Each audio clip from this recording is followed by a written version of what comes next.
what we generally want is to have a nice feeling inside.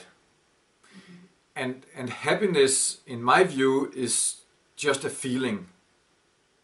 So of course we want nice feelings inside, because if you could choose in each moment, then we would all say, oh, I would like to be happy instead of sad or worried or anxious or frustrated. So happy is kind of a general term that we use to say that we feel good in our body.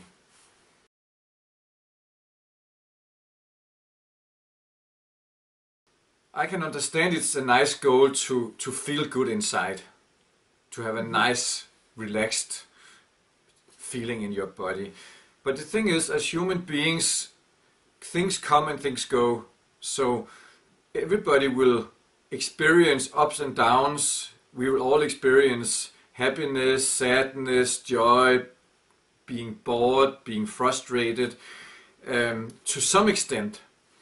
And if your goal is to feel only one of the emotions all the time or most of the time, you're really sure to fail.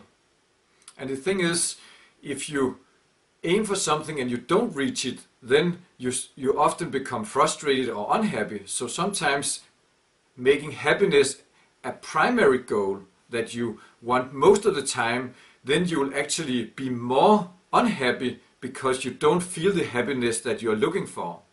This thing doesn't work about, oh, try to be happy and let it go, and if you're sad, dance or do something so you're not sad anymore.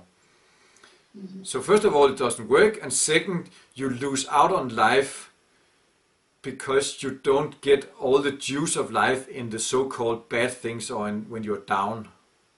There's a lot of good experience of life in the bad things about being sad and being frustrated, even though it doesn't feel good.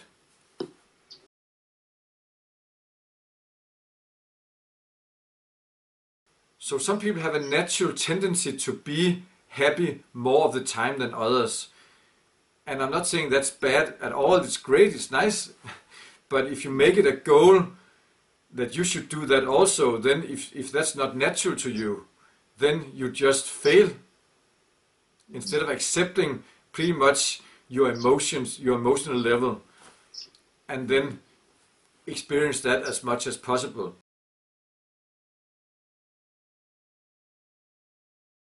Happiness is a dangerous thing to have as a primary goal.